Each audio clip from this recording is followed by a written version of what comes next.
Hola amigos, bienvenidos a este quinto día del coloquio virtual, el neototalitarismo, la era de la postdemocracia. Hoy tenemos a un ponente de lujo, Willy Lora. Él era exdirector de CNN y en estos momentos es consultor privado en materia de comunicación.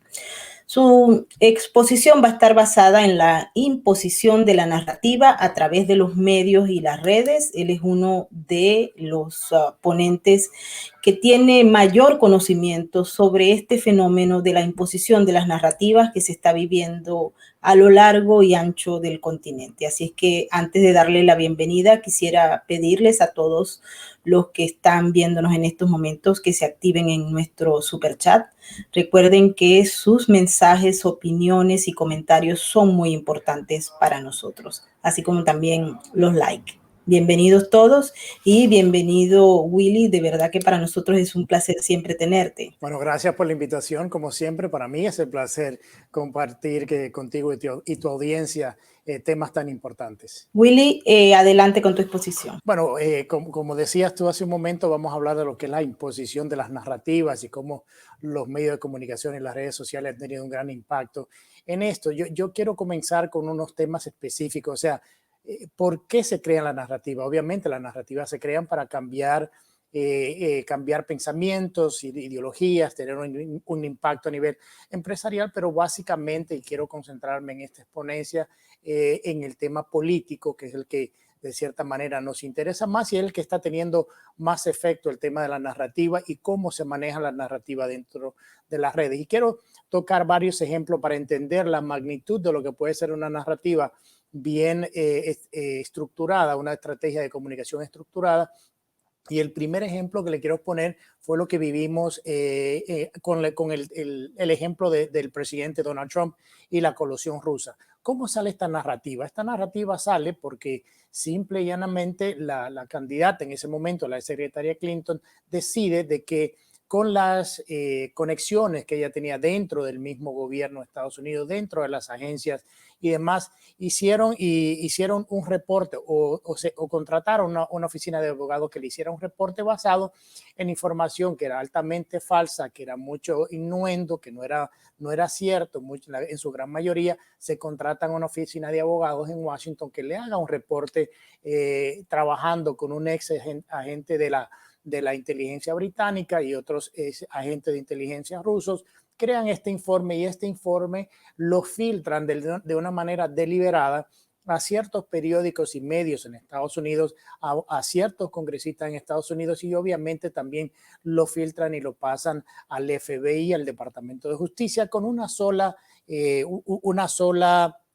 solo objetivo, y el objetivo era básicamente descarrilar la presidencia de Donald Trump, impedir que el presidente Trump llegara no solamente al poder, sino que su presidencia fuera ineficiente o que no pudiera trabajar. Y el hecho es de que esta narrativa se crea, llega a los medios de comunicación. Algunos medios al principio no querían tocarlo porque mucha de esta información no era corroborada, y entonces un medio en internet, una página de internet, lo saca lo reluce, lo saca completamente el informe.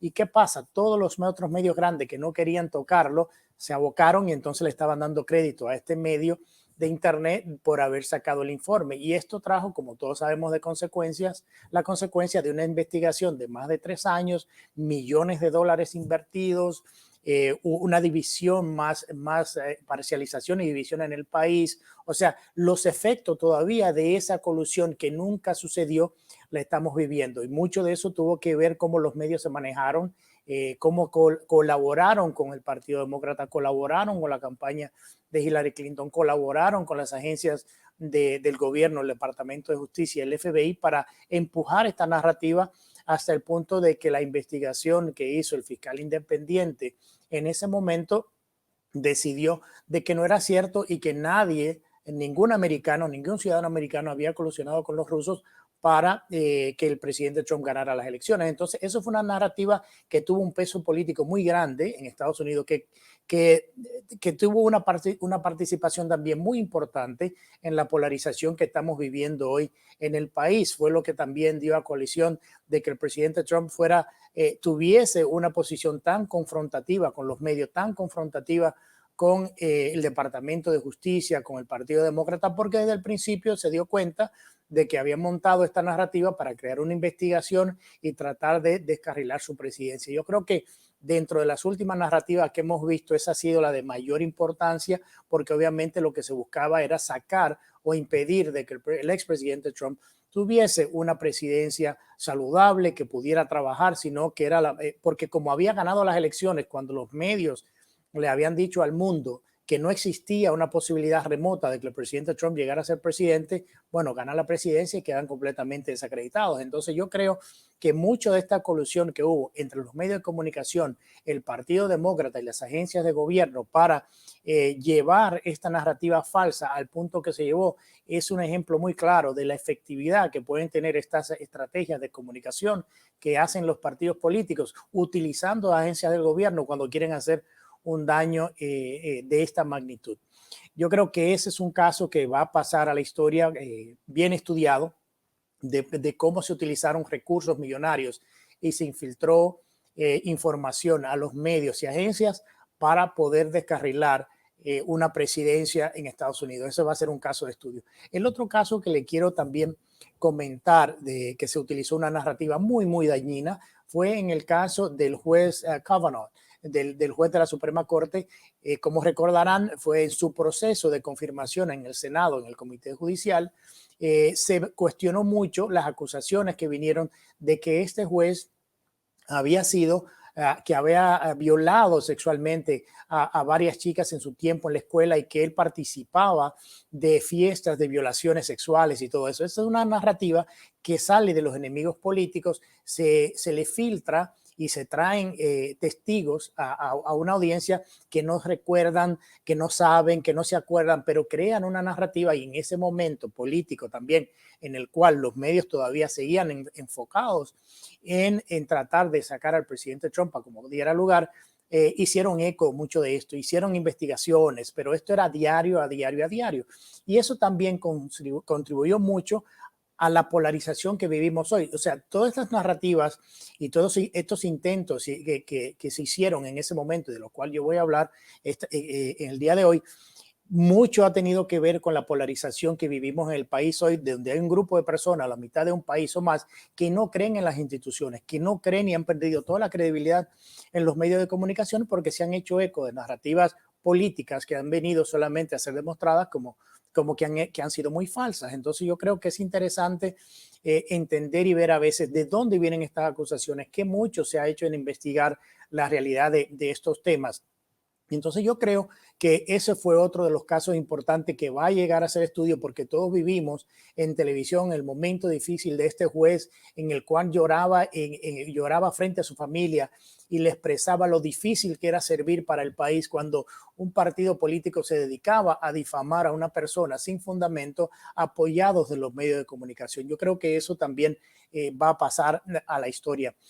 También la otra narrativa que se ha venido utilizando y que se le ha dado mucho espacio en los medios y todavía hasta el día de hoy se le sigue dando el paso en tildar a los 76 millones de votantes del expresidente Trump como que son terroristas domésticos. O sea, es una narrativa que le escuchamos en diferentes medios de comunicación de que no te hablan solamente de la persona que hicieron la incursión violenta, el grupo que hizo la incursión violenta el día 6 en el Capitolio, sino que de esa manera están tildando y están cubriendo y están envolviendo a 76 millones de personas que votaron por el expresidente Trump. Entonces yo creo que esa es otra narrativa que todavía sigue y creo que se debe ser responsable en entender que el grupo que hizo esto están pasando por el proceso legal que existe en Estados Unidos para lidiar con esos temas. Se apresaron, a muchos se le ha hecho persecuciones políticas, otros están pasando por el proceso judicial. Entonces existe un proceso para ese tipo de casos, pero querer tildar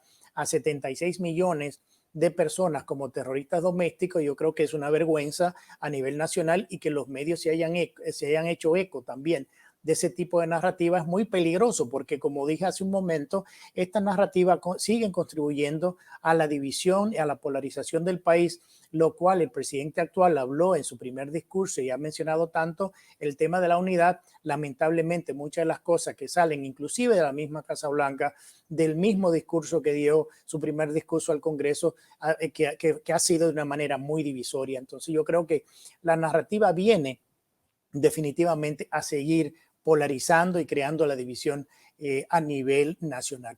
Otro tema que también se ha utilizado en términos de narrativa y lo estamos viviendo es el tema de la policía, el tema del racismo, y pensar o hacerle pensar a la población que la policía sale todos los días a buscar minorías, a buscar afroamericanos, a buscar latinos y a matarlos, lo cual no es cierto. Pero si ven los titulares de los periódicos principales o de los medios de comunicación principales en el país, cuando pasa un tema de que un incidente con una minoría y un policía, es policía mata a otra minoría o mata a un negro o mata a un hispano, pero no te permiten leer el artículo para que tú entiendas el por qué. Entonces entendemos que es una manera de buscar un clickbait, pero buscando un clickbait al mismo tiempo estás contribuyendo a la división del país cuando tú sacas titulares de esa manera que no lo pones en contexto. O sea, no creo que nadie piense de que la policía sale todos los días a buscar minorías para salirlo a matar. Y eso es algo que cuando vemos los periódicos, cuando vemos los tweets de estos medios de comunicación, es lo que estamos leyendo. Es seguir contribuyendo a esta división, a este uso de la raza como manera de dividir más el país. O sea, yo no estoy de acuerdo con la narrativa que hizo el presidente de Estados Unidos de que Estados Unidos es un país que es endémicamente ahora mismo racista. No tiene un problema endémico racista. Estados Unidos tuvo un presidente afroamericano negro por 8 años que inclusive trajo que la división racial todavía se profundizara más porque no hizo nada. Inclusive él apoyaba movimientos que en realidad se hicieron raciales que fueron falsos y lo vimos en casos con policiales también. Yo creo que ese tema no le ha hecho mucho bien al país, le está haciendo todavía mucho más daño y cuando políticos como el presidente y también medios de comunicación se abocan y se van a hablar del tema de que tenemos un problema racial endémico, no tenemos hemos crecido y hemos madurado mucho en ese sistema, en ese tipo de problemas en el país. No se ha eliminado completamente, eso es claro, pero no tenemos un problema endémico y eso es una narrativa. Es una narrativa porque sería ignorar los hechos. Hemos tenido secretarios de Estado afroamericanos, hemos tenido secretarios de Estado afroamericanos mujeres, hemos tenido miembros del gabinete que son afroamericanos, también mujeres y también hombres. O sea, yo creo que querer pintar todo con el mismo pincel no ha traído muchos problemas y vuelvo al tema de por qué estamos viviendo la división que estamos viviendo por la imposición narrativa de los medios que han contribuido muchísimo y siguen contribuyendo a lo que estamos viviendo hoy. Creo que es algo que en algún momento se va a tener una conversación nacional a ver cómo tratamos este tema que está haciendo tanto daño al país. También la otra cosa que quería traer en términos de narrativa para que ustedes entiendan lo que es, hasta qué punto las narrativas tienen un efecto, un impacto. Bueno, ya dejamos de escuchar de que existe una crisis humanitaria en la frontera. O sea, y la crisis no solamente existe, está peor. Pero ¿qué ha pasado? Los medios han dejado de reportarlo, han dejado de hablar de la crisis, los medios en español, los medios en inglés. ¿Por qué? Porque no le va muy bien a la óptica de que no está haciendo o que ha fracasado la política migratoria de la administración actual si se sigue reportando. Entonces, el hecho de no reportarlo y que no estemos leyendo y no le estemos viendo el problema de la mayor crisis doméstica que tiene la administración no quiere decir que no exista. Entonces, ahí viene el impacto de una narrativa. Hay que cambiar la narrativa para que no se hable más de esto.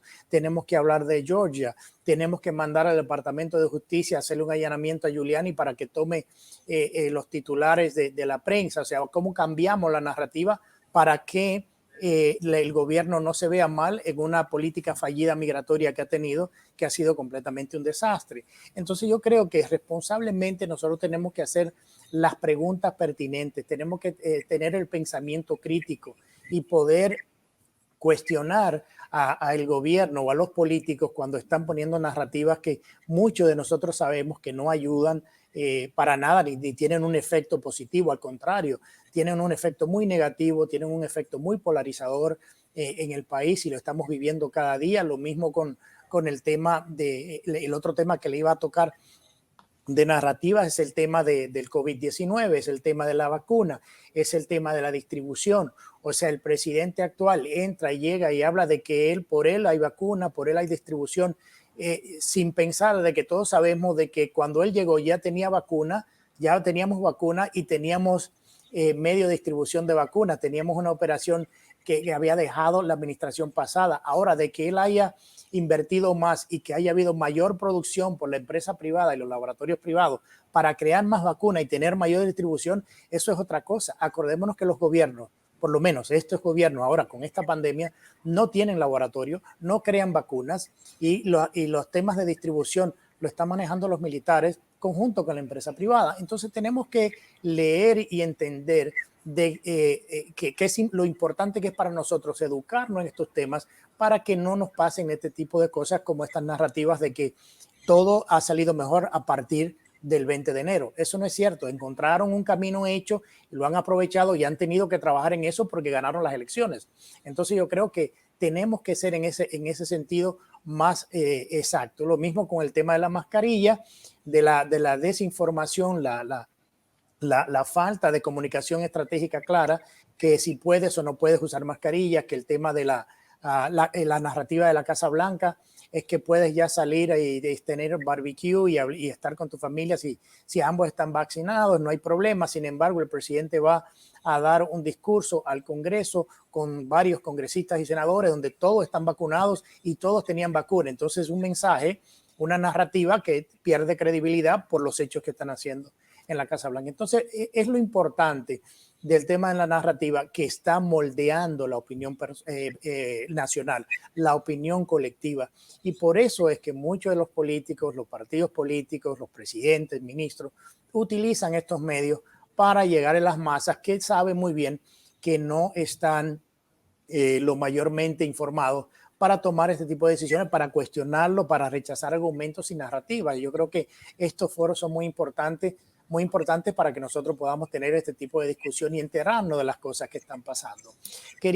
Cuando se sacan o se hacen este tipo de narrativas, lo primero que hacen estos actores políticos son identificar medios principales, amigos de la causa o partido político. O sea, para la distribución se cogen medios que son amigos y también las redes digitales. Y de eso hemos visto muchos casos. Hemos visto casos como NBC, CNN, CBS, MSNBC, el New York Times, el Washington Post. También hemos visto los temas en politico.com, Huffington Post, Media Matters, NPR, PBS. O sea, todos estos medios que son grandes medios en Estados Unidos que son el blanco de estas narrativas para que se puedan utilizar los otros medios que vienen a pegarse y buscar información. No lo hacen ellos, sino que van a hacer un quote o van a citar un medio mayoritario como estos. Y le voy a contar de esto que no hace mucho que pasó, que es muy importante, de que la gente también entienda la influencia que tienen las agencias de inteligencia de Estados Unidos en estos medios. O sea, las agencias de inteligencia utilizan medios como el New York Times, como el Washington Post, ABC, CBS, CNN, para poner narrativas. Le voy a dar dos casos específicos. Uno de ellos fue durante el tema ruso, donde salió un informe que 17 agencias del gobierno habían dicho de que sí, que había habido colusión y que se había confirmado. Todo eso fue mentira, sabemos que es mentira, pero se estaba utilizando como fuente a medios de inteligencia. El último caso fue la famosa bomba de que Rusia estaba pagando a militantes afganos para que mataran a soldados estadounidenses, que 50 agentes de inteligencia habían dicho de que eso había sido cierto y que era una barbaridad de que el presidente Trump tuviese una relación con Putin y no lo castigara porque estaba pagando para la muerte, para lograr la muerte de soldados estadounidenses. Y resulta que ahora las mismas agencias de inteligencia del gobierno dicen que no existe la menor evidencia de que eso fue cierto. Pero sin embargo, esto pasa, se difundió en todos los medios y pasa en el momento muy importante de elecciones, pasa en el momento donde va a haber un impacto político. Entonces todos los medios corrieron con la noticia, se le llamó de todo al presidente y todos hicieron eco. Entonces, otra vez el tema de por qué seguir polarizando el país, por qué dividir más el país, por qué desinformar tanto al país. Acordémonos también del tema el joven de Havington que estuvo en la Suprema Corte, donde hubo la protesta y él estuvo callado con una gorra roja del MAGA hat, y llegó este indio que era un activista y aquellos le cambiaron todo y dijeron que el chico le había faltado el respeto a una persona, a un indio, y aquello fue, como ustedes se acuerdan, días de una cobertura cuando hasta que salió el video completo y se dieron cuenta de que todo había sido completamente lo contrario, y vinieron las demandas a los medios de comunicación y a los periódicos que difamaron a este niño, y ya el niño va a terminar siendo un billonario por gracia a las narrativas. Porque ahora, por lo menos a ese nivel, hay consecuencias. A nivel de redes sociales todavía no ha habido consecuencias. Entonces, es importante tener y entender el impacto tan fuerte que puede tener una narrativa organizada, planificada, que se quiera llevar a medios de comunicación. Y la finalidad de todo esto al mismo tiempo es hacerlo viral, o sea, definir una narrativa explícita que ayude a influenciar una audiencia y a pensar o tomar decisiones basadas en lo que estamos viendo como cierto, cuando es en su gran mayoría de los casos, es media verdades o son mentiras. O sea, finalmente es lo que andamos buscando. ¿Cómo ponemos una narrativa que a veces media verdad o no es verdad, pero la hacemos sonar que es verdad y la hacemos viral? Acordémonos del impacto de las redes sociales, que es la inmediatez, las réplicas, la inmediatez, y al mismo tiempo darle o citar fuentes que muchas veces no existen y otras son medios tradicionales que le han pasado esa información para que la publiquen y ellos no la corroboran. Entonces, ¿qué papel están jugando estas redes sociales en la difusión de las narrativas? O sea, son muy efectivas estas estrategias. O sea, por la inmediatez, como le decía, de la diseminación de este tipo de información, la falta de supervisión editorial es muy importante en medios de comunicación tradicionales. No estamos hablando de las personas, porque las personas que utilizan Twitter y otros medios de redes no están o no se ven ligados a un tema editorial, sino que son utilizados de hacer reply, de hacer forward y repostear información que muchas veces es falsa, porque tienen millones y millones de seguidores estos políticos.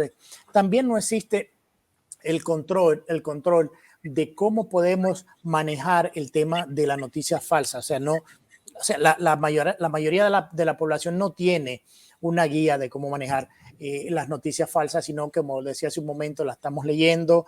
Lo que no entienden el tema ético es darle reply o poner sus opiniones personales o reaccionar de una manera caliente, como decimos, una manera rápida, a veces con palabras obscenas, a veces con un lenguaje insultante, cuando es algo que es falso, y se genera para crear este tipo de reacción, lo cual es muy dañino para lo que es la sociedad y el mismo medio en el que nos encontramos. O sea, también yo creo que es importante el involucramiento de estas empresas grandes como Twitter y Facebook y YouTube en el ambiente político, y aplicando censuras selectivas a narrativas o historias que no favorecen o le interesan no solo a estas empresas, sino también a políticos a los cuales apoyan o representan en cierta manera. Caso específico es la historia de Hunter Biden y la censura que esto trajo durante el tiempo de las elecciones. Y todos nos recordamos de que cuando sale la historia, que fue una explosión porque hablaba de documentos muy importantes que alegan de que el presidente actual estuvo trabajando muy de cerca con su hijo para buscar recursos en China, para invertir en China con otros socios, y al mismo tiempo fotografías de él teniendo relaciones sexuales con prostitutas, con fotos con menores de edad. O sea, todo esto que está dentro de la computadora del hijo del presidente Joe Biden ha sido muy dañino para la campaña, pero se colaboró. El tema de Hunter Biden se colaboró entre el Partido Demócrata, el Facebook y Twitter para censurarlo. Y en eso también llegan y se empatan los medios de comunicación, que por primera vez en la historia, en la industria como yo la conozco, los medios de comunicación se abocaron y se fueron a pedirle a Twitter que por favor y a Facebook que censurara esta historia, que no la sacaran, porque ellos la consideraban, según 50 fuentes de inteligencia, como que era una propaganda rusa, algo que todos ya sabemos no es cierto. Lo que estaba en la computadora es cierto, era de él, la computadora, los documentos, pero hasta ese punto llegaron los medios de comunicación tradicionales de pedirle a las redes sociales, a Facebook y Twitter y a YouTube, que censuraran cualquier nota, cualquier video que tuviese que ver con eso. Para mí fue una sorpresa muy grande ver esta censura, cuando yo pensaba que no íbamos a ver censura a ese nivel en Estados Unidos, y la estamos viendo hasta el día de hoy. Y yo creo que es importante hacer esa reflexión de por qué en momentos tan críticos como eso se abocan, no solamente se dejan claro de qué lado del espectro político se están estas compañías que tienen muchos intereses políticos, que tenían o que tienen trabajando en estas empresas, colaboradores que han trabajado en el Partido Demócrata, como ya lo sabemos, y creo que es muy importante que la nación entienda qué papel están jugando estas empresas y qué manera manipulan información, censuran información que no va acorde con lo que ellos creen debe ser la narrativa, lo cual es influir de una manera increíble a la libertad de expresión, la misma libertad de prensa y de trabajos investigativos, como hizo el New York Post, que es un periódico que es el cuarto periódico más grande en Estados Unidos, uno de los más viejos, o sea, tiene muchísima credibilidad. Entonces yo creo que eso sí ha tenido un impacto en lo que nosotros podemos ver este nuevo episodio que estamos viviendo con el tema de la censura. Antes de yo terminar con esta exposición, quiero hablar de un par de recomendaciones o posibles soluciones a este problema que yo creo que están teniendo un impacto mediático, que nosotros podemos trabajar y buscar la manera de minimizar ese impacto. Uno de estos puntos es darle la autoridad y la libertad a los ciudadanos y empresas que puedan demandar a estos medios digitales por permitir que se usen como plataformas de desinformación sin ningún tipo de consecuencias legales, o sea, quitándole la protección que le da el Congreso. Acordémonos de que estas empresas de redes sociales se fundan como eso, como redes sociales para postear fotografías de tus familias, de tus viajes y eso, pero se han convertido ahora en actores políticos muy influyentes, controlan masas, son tan grandes como un poder o como cualquier gobierno. Entonces, por mucho tiempo han vivido y han gozado de una protección legislativa por no ser publicistas o publisher, lo que le llamamos en inglés.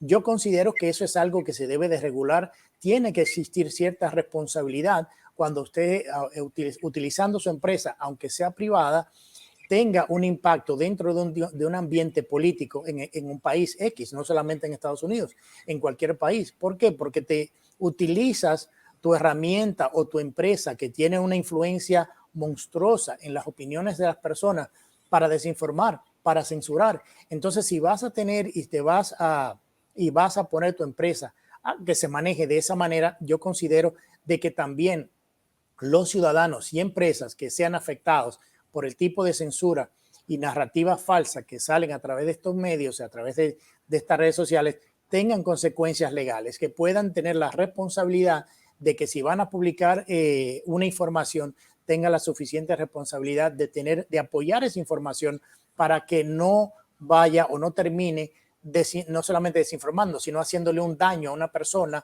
o a una empresa por una narrativa de que muchas veces termina siendo falsa y porque tienen una o dos o tres intereses políticos muy marcados.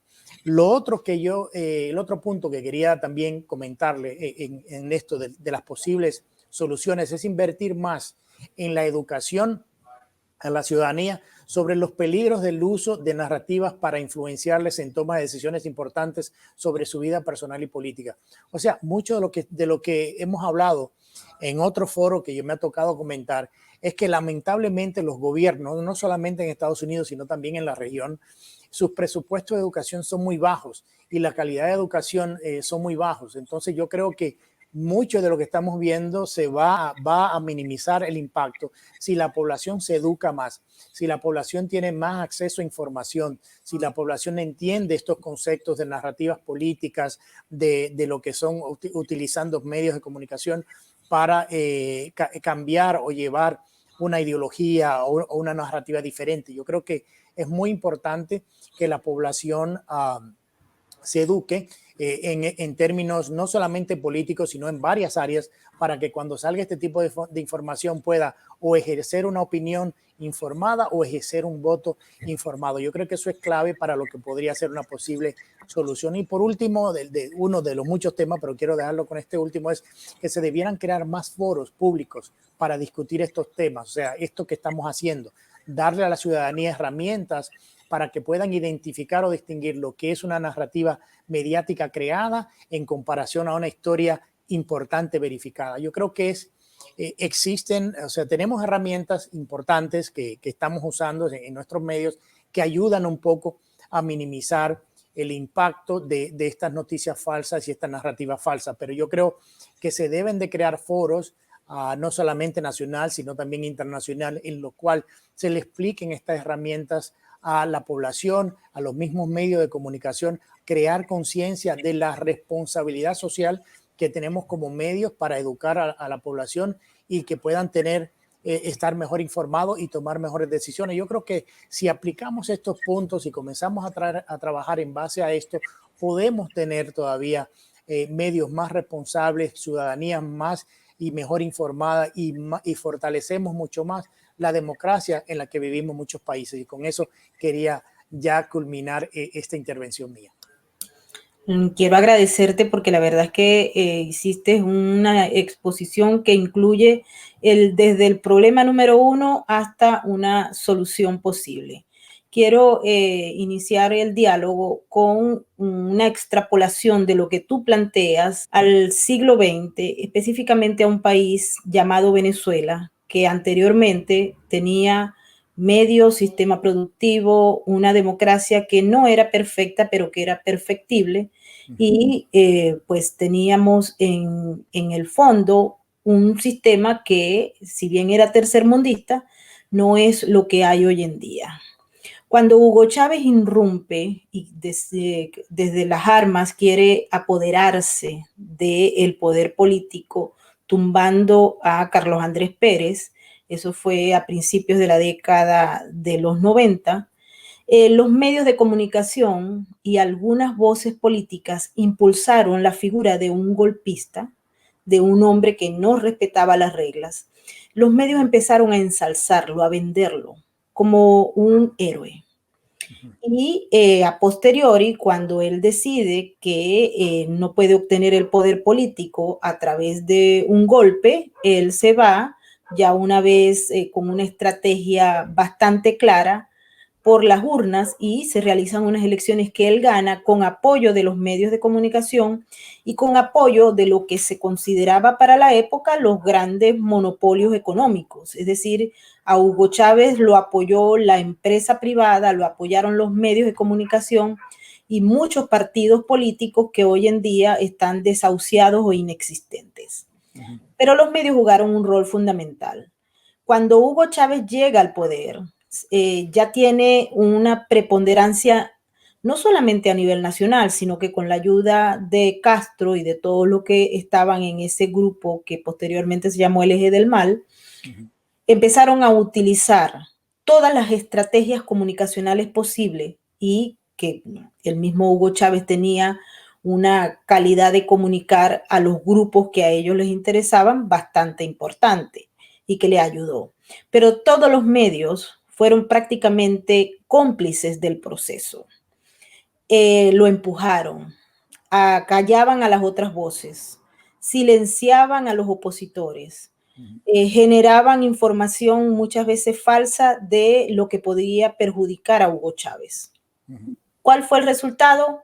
22 años de régimen que hoy en día está calificado como neototalitarista, unos medios de comunicación prácticamente inexistentes. En Venezuela los medios de comunicación están aprisionados por la bota del régimen. Hubo hace unas semanas atrás la decisión del mismo tribunal que controla Nicolás Maduro para callar a uno de los medios, como fue el diario El Nacional, que también apoyó a Hugo Chávez al inicio, y desde sus oficinas se hacía campaña para Hugo Chávez y se desinformó muchas veces a la población sobre el militar golpista.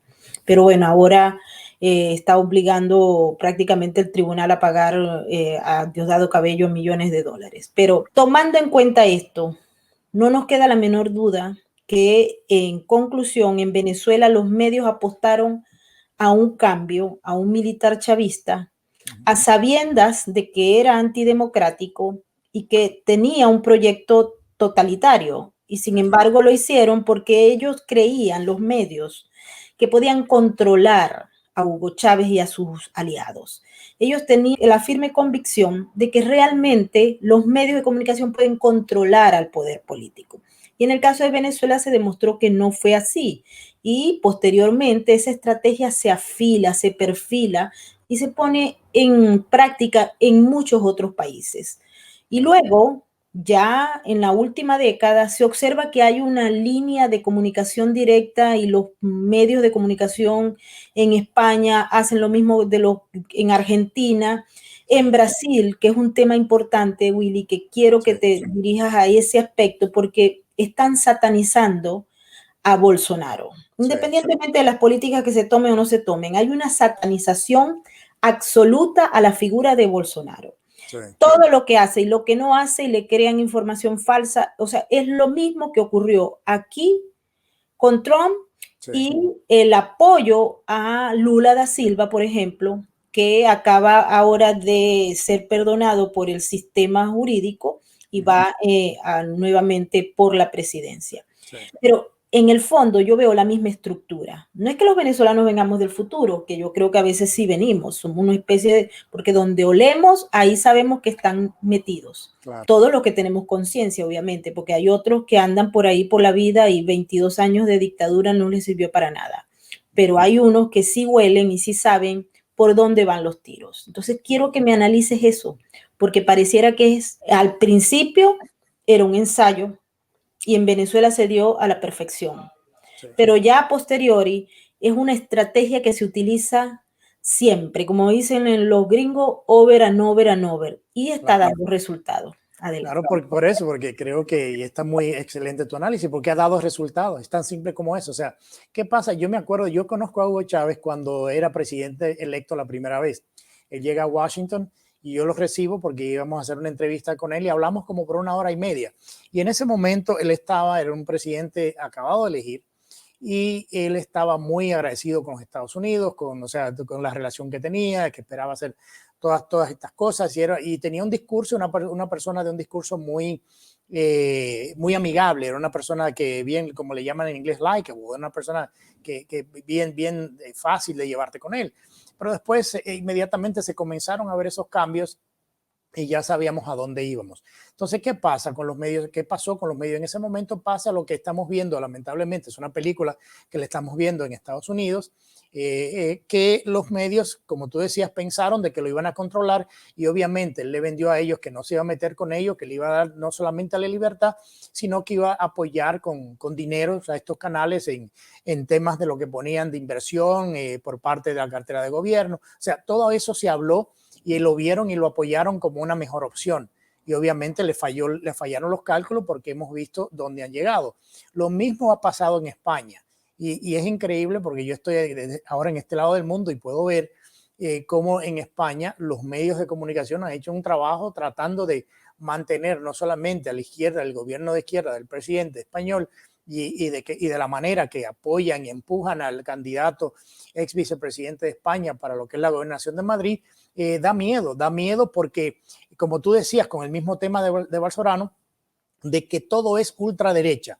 Todo es vamos a ubicarte y a marcarte con el tema ultraderecha, nazis, todo lo que tiene que ver con ultra. Pero a la izquierda no se le puede llamar extrema izquierda, no se le puede llamar que son, o sea, desde el otro lado de la izquierda. Entonces, no, ellos sí pueden llamar a la derecha, pero no se le puede llamar. Y cuando ves que un canal de televisión o un medio de comunicación comienza a referirse a políticos como de extrema derecha o de extrema izquierda, obviamente, ¿cuál es la extrema derecha? ¿Cuál es la extrema izquierda? O sea, no te lo pueden definir, pero suena muy bien porque es un discurso populista que se utilizó en Venezuela, se está utilizando en España y se ha utilizado en España, se está utilizando mucho en Brasil. En Brasil todo es ultraderecha, el de la ultraderecha y todo es horrible y el nazi. O sea, son discursos vacíos que no tienen argumentos, pero son discursos que tienen un impacto social. ¿Por qué? Por lo que decía hace un momento, de que si tú no educas a una sociedad, la sociedad no va a entender que lo que le están vendiendo es un paquete, porque tú le preguntas qué es un fascista, ellos tildan a todo el que tiene tilda para la derecha de fascista, cuando los primeros fascistas son la gente de izquierda.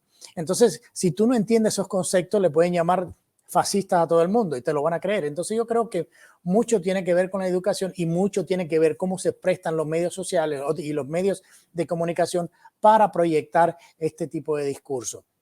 Yo creo que en Estados Unidos estamos viendo exactamente lo mismo. Unos medios de comunicación que no porque lo dice Willy Lora, lo dice el Time, la revista Time, que hizo un artículo donde ellos confiesan claramente y dicen que colusionaron con el Partido Demócrata, con los canales de televisión, con los periódicos para sacar a Donald Trump del poder porque había que salvar la democracia. Imagínate hasta qué punto se sienten ellos con tanto poder de decir, no importa, que lo podemos decir a alta voz, nosotros nos juntamos, nos reunimos con el partido, le dimos todo, lo apoyamos, censuramos todo lo que le iba a hacer daño al presidente Biden para que ganara las elecciones porque había que salir de Trump y teníamos que salvar la democracia. Hay que preguntarse, ¿es esto democracia? No. Es totalitarismo, es exactamente lo que ellos le dicen a los partidos de derecha que están haciendo, es exactamente lo que están haciendo. Entonces, utilizar los medios para hacer ese tipo de cosas, para subyugar a los medios y decirle, bueno, si tu alineamiento político no es este, yo te quito todo lo que son los comerciales del gobierno, si llevo al gobierno y te llevo a la quiebra. Entonces, de una manera también te forzan a tener que proyectar una narrativa política que es completamente nefasta. Entonces, ese es el peligro que yo veo ahora que se está expandiendo no solamente en Latinoamérica, sino también ahora en Estados Unidos, con lo que estamos viendo. O sea, los tipos de censura que estamos viendo es increíble que nunca lo habíamos visto. Y no porque haya sido desinformación, sino porque es información que no le conviene a un presidente ahora de Estados Unidos que se diga para que no le baje su popularidad. Es el tema, como decía, de inmigración. La crisis migratoria no se ha ido, al contrario, ha empeorado. Pero si los medios de comunicación no hablan de ello para proteger al presidente Biden, entonces la gente va a pensar que se está haciendo un buen trabajo y que ya no existe una crisis migratoria. Entonces yo creo que ese es el peligro que estamos viviendo ahora en Estados Unidos, que se ha vivido en Venezuela por mucho tiempo y ya tenemos la experiencia, como tú contabas, le está viviendo Brasil de una manera muy, muy difícil y la está viviendo España, que la esperanza en España es de que la gente, el español, se dé cuenta de lo que ha sido el fracaso del gobierno español, este gobierno socialista, que lo que ha hecho ha sido endeudar más el país, dividir más el país, incrementar más el odio en el país, mucho de lo que estamos viendo en Estados Unidos y lo que vivieron ustedes en Venezuela. Entonces yo creo que mi análisis es ese, o sea, son parte del problema, no son parte de la solución. Y yo creo que cuando hablaba de la conversación es que teníamos que tener para que la ciudadanía entienda por qué los medios de comunicación están jugando este papel.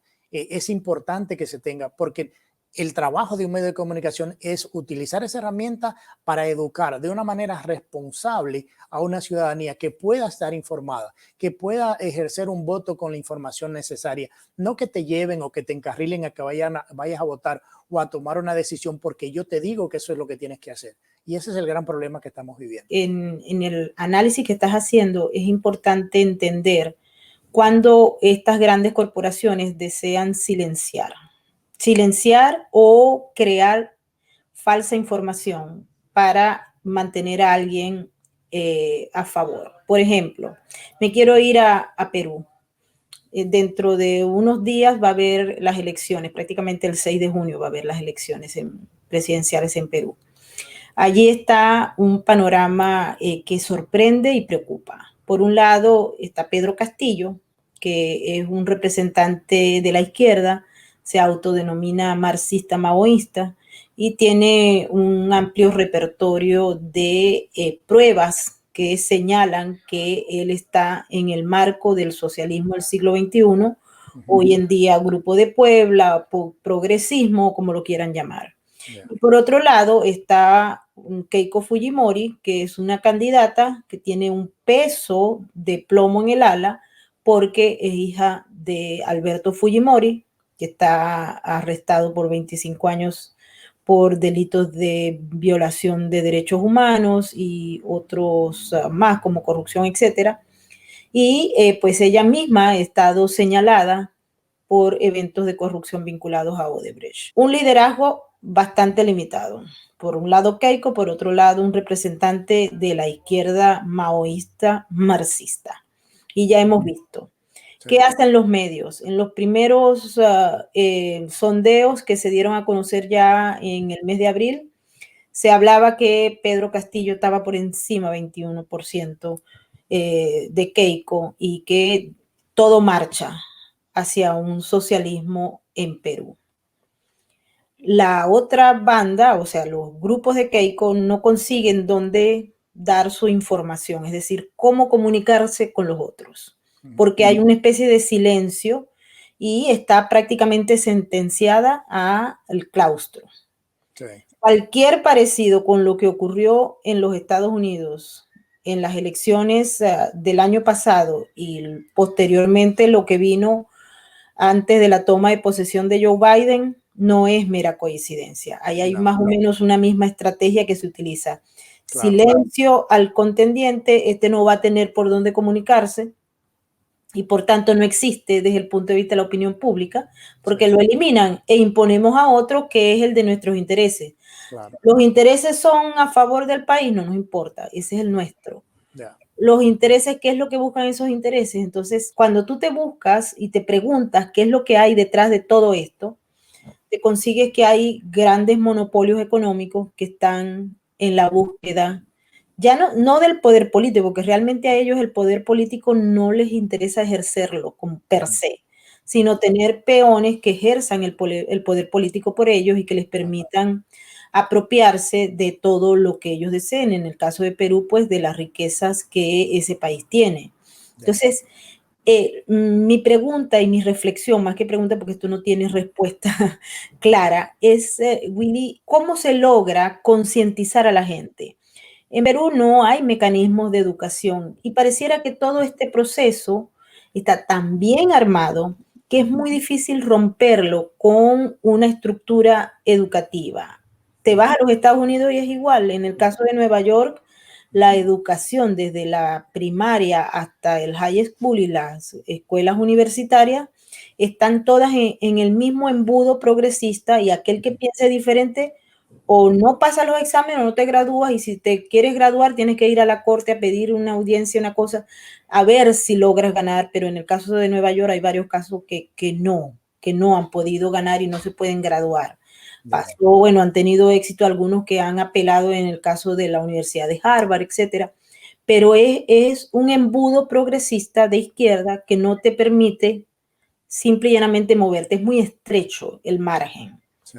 Y viene después el otro tema que es que te acusan y te destruyen la reputación con 2 o 3 reportajes o información a través de los bulos que salen a golpear a la gente que piensa contrario, porque ahí también Hacienda, como llaman, la farm la Hacienda de los bots. De los bots, y allí pues destruyen todo y esto solamente es censurado por Twitter o por cualquier otra red si les conviene a ellos. Si no, las granjas siguen actuando para ensalzar y levantar los likes y los discursos de alguien en Twitter o no.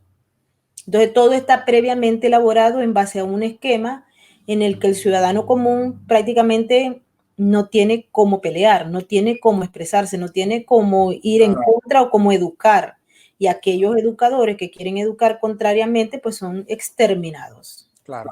Y el tema es de financiamiento. Este es un movimiento global muy bien financiado. O sea, cuando Estados Unidos le dice a Latinoamérica, nosotros vamos a financiar las clínicas de aborto en toda la región. O sea, ¿qué país puede competir con eso? Cuando Estados Unidos influye en la Corte Interamericana de Derechos Humanos en Washington para que esta corte legisle o saque una regulación en la cual le dicte a los países de que tienen que aceptar el matrimonio igualitario o que tienen que aceptar el aborto. O sea, en cierta manera eliminando el proceso legislativo de cada país, o sea, intromeciéndose en los tres poderes del Estado. Entonces, cuando tú tienes ese tipo de cosas pasando de países tan fuertes, con un financiamiento tan grande, es muy difícil para la minoría poder subsistir. O sea, ¿qué pasó en los 4 años de Trump? Trump paró todo eso y dijo, no hay financiamiento para una agenda progresista para la región, porque no es primero los intereses de Estados Unidos y segundo, nosotros no queremos inmiscuirnos en temas legislativos de los países, que eso es un tema por legislación. Si un país quiere cambiar su ley a que el aborto sea legal o que el matrimonio igualitario sea legal, que lo decida su país, que vayan a que su Congreso voten y lo hagan ellos, no que venga y se le imponga por una institución internacional que está bien financiada con una agenda muy clara. Entonces, en el tema del Perú, directamente, es muy difícil que hagan unos cambios importantes porque ponte a pensar, habían 17 o 18 candidatos a presidentes. Entonces, si hablamos del tema político, electoral o la trayectoria del Perú, ha sido muy golpeada, porque inclusive el mismo sistema electoral y político, tú te pones a pensar y dices, pero es una locura, 18 candidatos, es imposible de que uno de ellos gane en primera vuelta y había que irse a segunda vuelta. Y ya sabemos que irse a segunda vuelta significa negociar, significa que mucho le voy a dar a este candidato, que mucho le voy a dar a este otro para que me apoye en las elecciones. Entonces, este sistema podrido de poca educación electoral y política lleva a cabo este tipo de cosas. Y obviamente el Perú, que no entiende y que lleva a un Evo Morales, o llega una influencia de un Correa, o llega una influencia de Chávez o del mismo Argentina, a decirle lo maravilloso que es el socialismo del siglo XXI, que no ha dado resultado en ningún sitio, que inclusive pone a peligrar al mismo Colombia, que ya sabemos que tiene ese tipo de problemas, también con los medios de comunicación, es muy difícil. Entonces yo creo, pero sí no se pierde la esperanza de que si se comience a educar la población, por lo menos tenga menos impacto una narrativa mediática, una censura mediática, que ellos puedan entender lo que es y puedan decir que directamente no creo, directamente cuestiono este tema porque no lo creo que es así. Yo puedo leer, puedo entender que se me está haciendo una mala jugada y puedo comparar lo que ha sido o lo que son y han sido los gobiernos del socialismo del siglo XXI y los gobiernos más capitalistas, que no son perfectos, que no son democracias perfectas, pero por lo menos se tienen ciertas libertades, por lo menos tiene ciertos beneficios que no te da un socialismo del siglo XXI que no ha triunfado en ningún país del mundo. Entonces yo creo que en Perú estamos viendo que, y esperemos que lamentablemente puedan entender a lo que van a llegar de votar o de traer un presidente que claramente ha dicho que no solamente es socialista, sino también de lineamiento marxista. Y ya hemos visto cuáles han sido los resultados. No ha sido nada bueno para ninguno de los países que han aplicado este sistema de gobierno. Otro tema importante que quería tocar contigo es Hollywood, el hacedor de películas y o sea, prácticamente es, si se cree a nivel internacional, uno de los que más impone narrativas. Sí. Hoy en día ellos están impulsando tal vez de manera grosera todo lo que es la narrativa del racismo, de la inclusión, de la ideología de género, etcétera, sin dedicarse a criticar todo lo que representa el neototalitarismo que traen las nuevas formas de gobierno. Hay una imposición y una de las esperanzas que hay algunos que han mencionado es que el mes pasado, abril, en la presentación de los premios Oscar, ellos perdieron personas que antes eran fanáticas de los Oscar y que hoy en día no consideran eso como una verdadera industria que crea películas con las que ellos se identifican. Fueron más de 10 millones de personas que no vieron el Oscar ese día y se tomó como un termómetro para medir hasta qué punto una parte de la población o reaccionó, despertó o entendió que la manipulación es tan bárbara que ya prácticamente es imposible ver esas películas Sí. si en las mismas aparece de manera grosera y hasta mal hecha, porque a veces considero que esas películas están mal hechas, para imponer el tema del supremacismo blanco o de lo que es la ideología de género por encima de cualquier cosa, sin importarle absolutamente nada y que salga inclusive de contexto. Entonces, quiero que me hable sobre este punto. Yo creo que Hollywood ha sido eso. Para mí Hollywood es una ciudad o es un grupo de gente, de actores que no viven la realidad. En realidad no viven la realidad y opinan sobre temas que nunca han vivido. O sea, ninguno han vivido en países socialistas, ninguno han tenido carencias, ninguno han estado expuestos a lo que son necesidades reales. Hemos visto que es el mismo tema con los liberales, que los liberales que siempre están haciendo protestas y hablando de racismo, son ricos, blancos, liberales que nunca han estado expuestos a lo que es ese sistema. Y te hablan del tema racial y tema de género, pero no lo practican.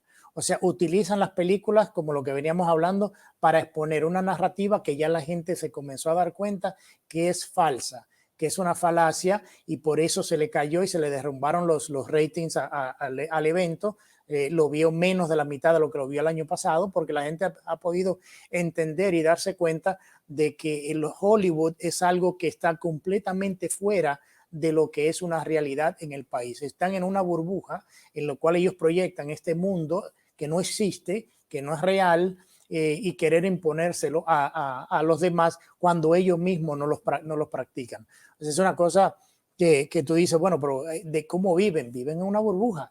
El problema que tienen ellos es que manejan una industria que lo ven millones de personas en el mundo y te hacen películas de que tú dices, pero ven acá, por más diversa que la quieras hacer, no refleja la realidad.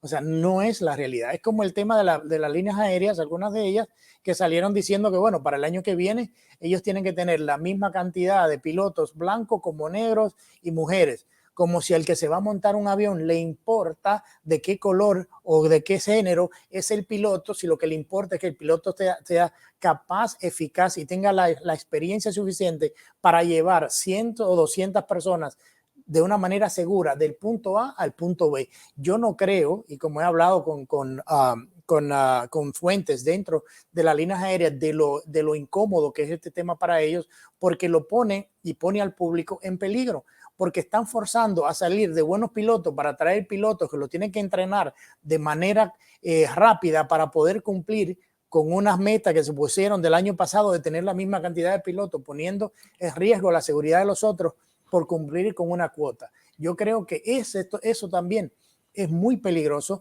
con esto de la diversidad. Señores, sí, tenemos diversidad. Yo fui miembro del Consejo de la Diversidad de CNN, donde yo trabajaba por 20 años. Y llegaban y yo hablaba y entendía muy bien lo que es la diversidad empresarial.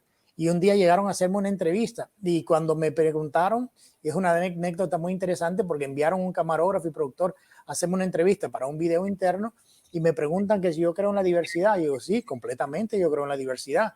En la diversidad que tú te ganas lo que, o sea, yo no quiero pensar, para mí sería insultante que yo tenga un trabajo en esta empresa porque yo sea latino o porque tenga un color diferente. No porque yo haya podido ir a la universidad, no es porque haya tenido una maestría, no es porque haya sido un ingeniero, un doctor o que me lo haya ganado. O sea, que yo tenga este trabajo, sino vamos a darle un trabajo para llenar la cuota. ¿Sabes por qué? Porque el día que no le sirvas más te van a votar y te van a echar de trabajo y no le va a importar si eres negro, amarillo, morado, o sea, no le va a importar, te van a echar. Y yo se lo dije claramente en tape, obviamente, ¿no? El tape no me pusieron en el tape, pero no me ponen porque le dije la verdad y la verdad es esa. O sea, cuando quieres utilizar el tema de género y diversidad para tú empujar una agenda, que todos entendemos que sí necesitamos tener sala de reacción diversa, tenemos que poder exponer la sociedad en que vivimos en el día de hoy, de que es muy diversa, pero lo quiero que me lo hagan con gente que sea capaz, que entienda, que sepa, o sea, que me ayude a educar, no que te voy a dar una posición porque tú eres diferente a los otros. Eso en realidad no le hace un bien ni al género ni a la diversidad. Sería un insulto para nosotros. Es como el tema de Georgia, que la protesta por la ley del Voter ID. Perdona que me estoy desviando un poco, pero creo que es interesante entender de que para mí como latino yo me siento ofendido porque las personas estén diciendo de que yo como latino o como minoría no sepa tener un ID ni lo que significa un ID. O sea, eso es un insulto. Y que existan políticos que digan que eso es racismo y que se hizo por racismo también es un insulto. Entonces yo creo que esa es la parte que nosotros tenemos que entender, de tener la capacidad de poder hacer estos argumentos y que no nos vengan con estos cuentos de que todo es racismo, que todo es hay que ser diverso. Yo entiendo todo eso es muy bien, pero hay cosas que tenemos que entender. No voy a poner 5 astronautas de ir a la luna, voy a poner 2,5 blancos, 2,5 afroamericanos para ser diversos, cuando a lo mejor un blanco no tiene la misma capacidad del afroamericano o lo contrario. Yo quiero poner 5 astronautas que tengan la mejor capacidad para llevar este cohete a la luna, lo que sea, pero tiene que ser basado en el mérito. Y eso inclusive sirve mucho para que la persona se esfuerce más por su mérito. Entonces yo creo que Hollywood es eso. Hollywood es una burbuja que están completamente separados de esta realidad. O sea, lo que vemos, lo que entendemos lo que es Hollywood, sabemos lo que es. Es una élite, es una burbuja, no representa lo que es el país. Bueno, la verdad es que quiero, Willy, uno, darte las gracias por tu participación en este coloquio y dos, bueno, invitarte para que sigas educando a nuestra audiencia. Creo que con personas como tú, que conocen, que vivieron, que trabajaron en un canal como CNN, y que lograron una experiencia increíble que sirve para justamente diferenciar y educar. Entonces, primero, gracias por todo y dos, estás invitado cordialmente a ser parte de Sin Filtros. Gracias, como siempre, por la invitación. Me encanta participar en tus programas, en tus coloquios. O sea, yo estoy a la disposición cuando me necesiten. Me encanta hacer esto porque yo creo que mucho de lo que nosotros dejamos, que tenemos tanto tiempo en esta industria, queremos dejarlo mejor para que nos estén escuchando y los que estén pensando incurrir en esta industria entiendan de que sí existe una ética profesional y me gustaría seguir hablando de estos temas. Así que muchísimas gracias por la invitación. Bueno, y quiero darle las gracias a todos aquellos que han participado esta noche en el Super Chat. Recuerden que para nosotros es muy importante, todos sus comentarios y opiniones son muy importantes. También les pedimos que nos regalen un like y que pasen este enlace a sus contactos. Mil gracias y nos vemos la próxima semana con nuevas exposiciones.